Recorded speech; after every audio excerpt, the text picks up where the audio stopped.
Setelah mendengar berita gempa bumi besar yang terjadi di Rusia, kalian masih ingat nggak tragedi yang terjadi di Palu tahun 2018 silam?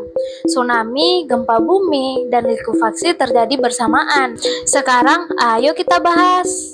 Likuifaksi adalah fenomena ketika tanah yang jenuh air, biasanya terjadi di daerah berpasir. Ini merupakan ilustrasi antara tanah yang kokoh dengan tanah yang dapat memicu likuifaksi.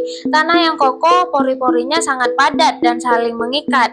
Walaupun di atasnya ada gedung yang tinggi dan tentunya berat, ketika gempa bumi mengguncang, tanahnya masih sangat kuat menahan beban yang ada di atas. Sedangkan tanah yang dapat memicu likuifaksi atau tanah yang jenuh air, pori-porinya dikelilingi oleh air.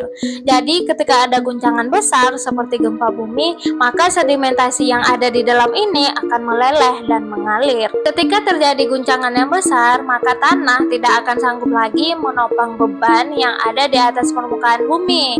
Maka dari itu, tanah bergerak membuat jalan menjadi amblas, sampai bangunan yang ada di atasnya menjadi tenggelam. Secara geografi, likuifaksi terjadi di tanah yang berpasir, porositas tinggi, dan air tanah yang dangkal. Ketika gempa datang, tekanan dari getaran membuat partikel tanah kehilangan kontak satu sama lain.